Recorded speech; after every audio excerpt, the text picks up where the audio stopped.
From hotspots to hidden gems, this is your guide to all things local, the LA Unscripted way, and we're all about this episode.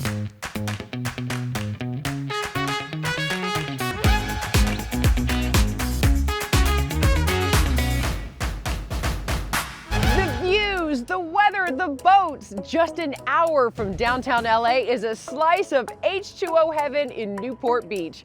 Hi everyone, I'm Dana Devin on board La Vie, and for the next half hour, we've got our coordinates set on some of our favorite SoCal spots. So let's cast off and reveal this local must.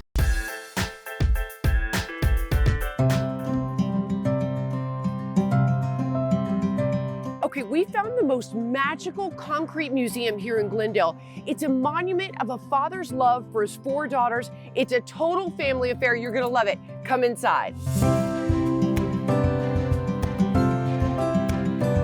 Hi, my name is Inessa. My name is Isabel. And we are 2 of the 4 sisters of Sisters Place, Our Stories in Stone. Sisters Place is an oasis where our father started landscaping and building projects from concrete.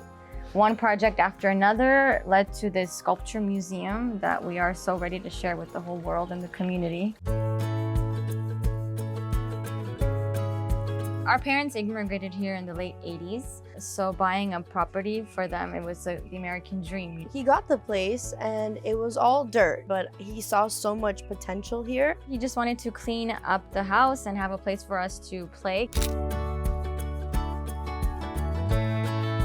And then when we had our 4 daughters, and I'm like, we're gonna name this place Sisters Place because of the 4 daughters we were raising in this house.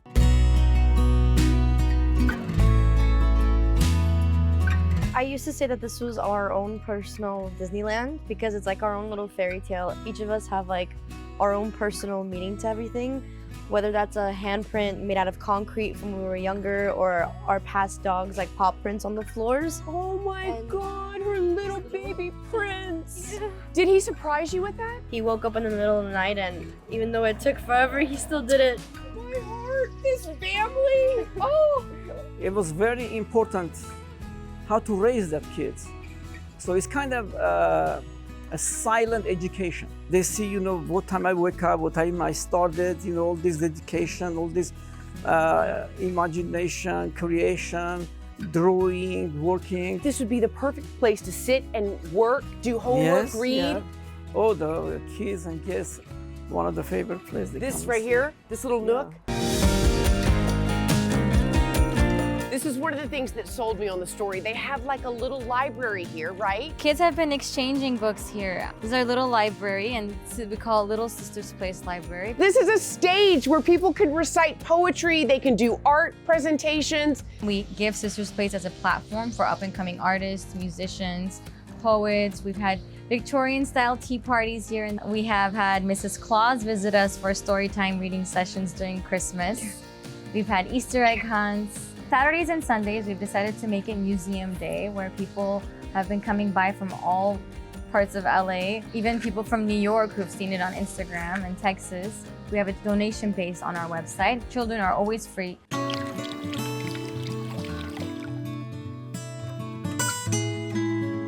This means everything to us. Every little stone that he's put in, all by hand himself. It's like a piece of him in here. How the world would be in his eyes is something very beautiful and inspiring in more ways than one. It's a perfect representation of my dad and what he's done for us. It's a love letter for my kids and also in the future generation. Not too shabby, right? But if you need a time out from the water, Jasmine Simpkins is anchoring down at this next spot to keep you in the know.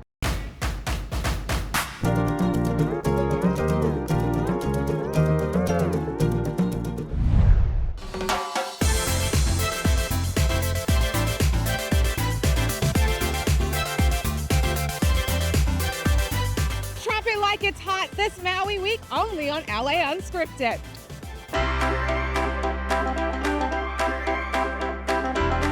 Maui's most Hawaiian hotel is getting a makeover in LAU.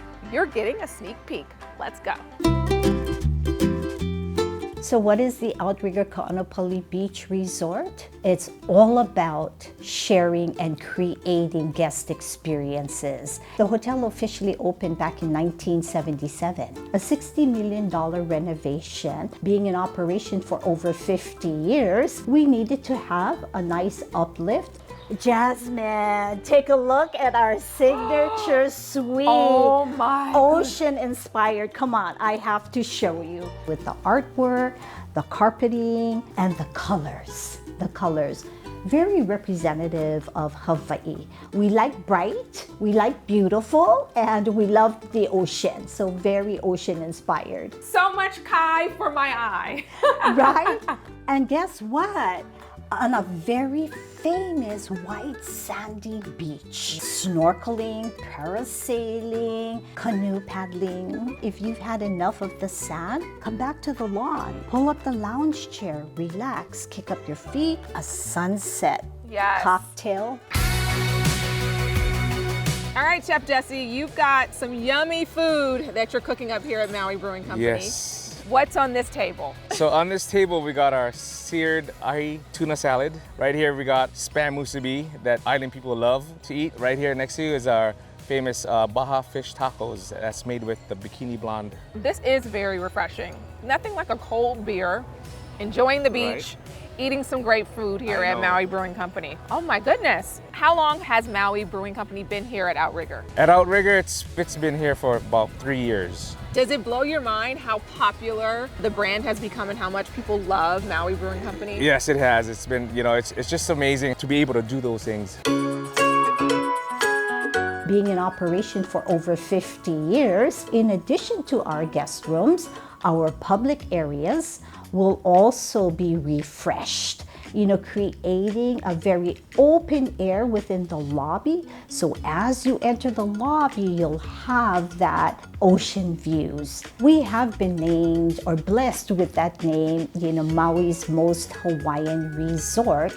We have everything from Maka'ikai, which is our cultural garden tour, to Olelo Hawaii, which is Hawaiian language. We also do hula or dancing, as well as mele or music through the medium of ukulele. Today we're actually going to delve into kapala, which is our cloth printing class. Ooh, I'm really excited about this. I've seen this done before, so I'm really excited to try my hand at it. Nice. We will be printing on kapa, which is our traditional cloth made out of voke. We'll beat it with a mallet until it's paper thin. We can just ho'olu or dip it in, then you're going to gently brush it onto your kapala or your stamp, and then you can press it down. This has been my first time kapala stamping, and you have made it super special. There are many wonderful activities here on property that all of our guests are, free to participate in. Originally, we Paddle Maui started off in Lahaina. Outrigger Ka'anapali Beach Resort invite us to move over here and restart a business. Our tour starts on the beach over here. We do that every day, 8 o'clock and 10 o'clock. It's 1 hour long. And we share a little bit of the culture on the beach, and the rest of the time we spend on the water having some fun. By the time you're done, you're exhausted and you're ready to kick up your feet, have a cocktail, and go to bed. Well, for those of us coming from LA, less than 6 hours, we're ready to make this home. Yes, so I think this is a great home away from home. Yes, yes. We want to say mahalo to Hawaiian Airlines for getting us in the Aloha spirit. Ready to fly? Go to hawaiianairlines.com/Maui Week. They even have free Wi-Fi, so vacay starts on the flight.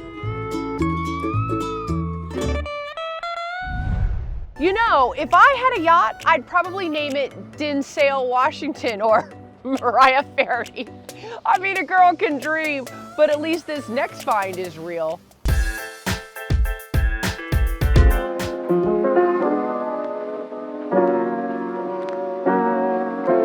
So I've always been a huge reader, and during the pandemic, I got so many requests for book recommendations that I decided to start an Instagram account and blog to share my favorite YA books. And as I saw how excited people were about that, I started to expand my blog to interview authors and bookstore owners. And then seeing how excited people were, I started to think about making my book curation more permanent. So I started researching bookstores all across LA, and I realized that there were no young adult focused bookstores, and I really wanted to fill that gap in the market. I put together a business plan and I presented it to my parents, who were so excited about the idea, and I'm just so happy that I was able to turn this into a reality. It's been so much fun. You guys, she's 16! I was zitty and lazy and sleeping all day. And I feel like I've just loved books my whole life. I really credit my parents with my early love of reading, because they would always read books to me when I was younger. What is your favorite book of all time? So I know this is hard for a book lover. That's such a hard question. I would say I really love All the Light We Cannot See by Anthony Doerr. That's probably my all-time favorite. Completely agree. After I curated all of my favorite YA young adult books, I started to think about what else I wanted to have in the store, and it's been really fun curating a variety of gift items. I've also designed my own line of merchandise, which has been really fun, and I've been really happy seeing people respond to that. These are all from a brand called Word Cloud Classics, and I love them so much. I honestly want them for myself. They're so beautiful. This is the Hunchback of Notre Dame. I mean, it's, first of all, it's like soft. It's so well made and so beautiful. So these are my 4 dogs here, 4? actually. We are big dog people, and I really wanted to have something for all the pets who come in here, because there's so many in this neighborhood. I mean, Starbucks. Seriously? I'm dying. Look at the candles that she has here. I mean, are you kidding? The person who designed these was actually a costume designer, and then during the pandemic he started making candles, and I'm so glad that I found him. He's so talented. They are so cute, and he's local. I love it. I love LA. So I've always been a huge fan of pop art and vintage comics, so I started to design my own merchandise that was reader themed, and it's been really fun coming up with captions and seeing people respond. Did you design these? I worked with a graphic designer who really brought my ideas to life. And then you have to see these. Okay, look at this. So look at this jacket, and then there's the Catch-22 on the back. Tell me about these. These are from an amazing brand called Tribute Project. And the woman who designs them usually does music jackets, but I commissioned book ones with my patches on them. I cannot. I spent it all on books. I want to show you one of my favorite parts of the store. This installation was made by one of my friends who's so talented. His name's Rob Yonkers, and it's made out of all real book pages and book covers. Wow. We have a lot of book signings. We're actually starting our first book club, which I'm so excited about. And we also have a lot of children's events too. So something for everyone. I've always really loved Studio City, and I can't believe how lucky we got to have a place here. I feel like it draws a lot of people in, and really I just wanted it to be somewhere where people of all ages would want to hang out.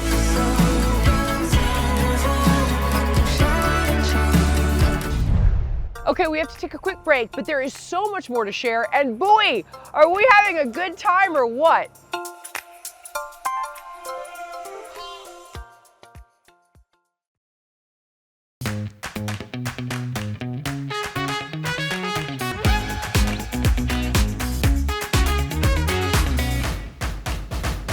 Welcome back to LA Unscripted from on board the yacht La Vie. I'm your captain, Dana Devin, and whether it's a neighborhood staple or a bright new Addie on the block, we love discovering the coolest small businesses and sharing them with you. Say cheese at Milk Farm LA in Eagle Rock. Cheese is really accessible. I think a lot of people have had cheese in their types of cuisines. Like even in Korean food now, they put, kind of like a milder cheese on top of their kalbi. And I think that cheese is kind of well known just because a lot of cultures have some sort of cheese in their repertoire of foods. Milk Farm is a neighborhood cheese shop here in Eagle Rock. We sell hundreds of different types of cheeses, as well as beer, wine, sake, cider, gourmet foods. We're quite well known for our sandwiches. I spent a year actually traveling around the world, and when I got back, I wanted to put something together for the neighborhood that was resembling of all the little stores that I saw all around the world.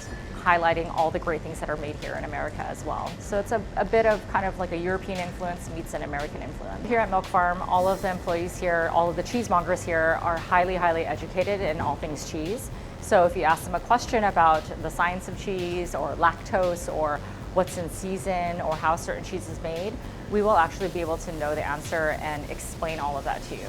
On top of that, you know, at a cut-to-order cheese shop, the cheeses here are not sitting around in plastic for a long time. We have a wheel of cheese, we cut exactly what you want, and you get the freshest cut of cheese possible. I made it to the behind the scenes of the Milk Farm, and I'm gonna learn the art of cheese cutting. Alyssa, what are you gonna show me today?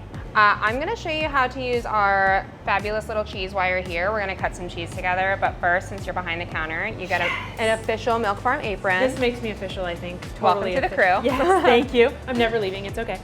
All right. So we're gonna be cutting some delicious cheddar, cow's milk cheddar from Iowa, using this cheese wire. Okay, what's the difference between, a cheese wire and a very sharp knife? So for something like a cheddar, it's gonna be a little more crumbly. So I like to use the cheese wire because it's very, very thin. It kind of makes things a lot cleaner. It makes for a super clean cut. And it just, I don't know, it makes you feel kind of powerful to use like a tiny little wire to break down cheese. I love that. I really like it that way. I really enjoy when newbies come in or people who have never entered a cheese store. It can be very, very overwhelming, we understand, because there's just hundreds of cheeses in every shape and size and color. I would say that the best thing to do first and foremost is just to come in, open the lines of communications with one of our cheesemongers and just say, hey, you know, I've never been to a cheese shop before, what do you recommend? And then usually they go back and forth with usually what kind of flavors you like. Do you prefer saltier cheeses or sweeter flavors? We usually say that if you're gonna get any cheese at all, start with two, maybe one soft and one hard. For me, it's very important to kind of give back to the neighborhood and uplift the neighborhood that I actually live in. How cool was that? And this excursion isn't over just yet. Coming up, cruising in with more neighborhood hotspots and local finds.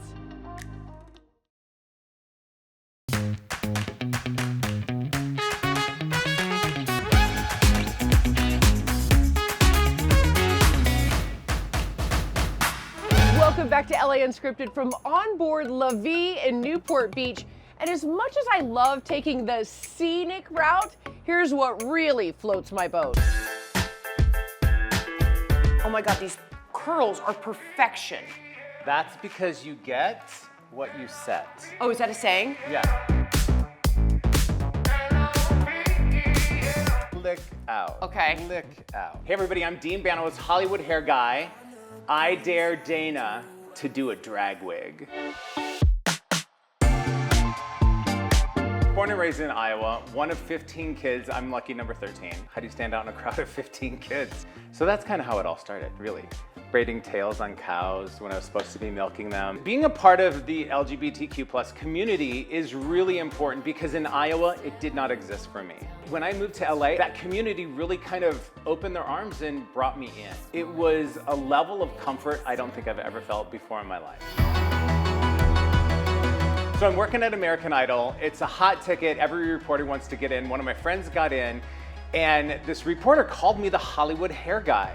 And that night I literally went home, went online to register that trademark, and I have had that ever since.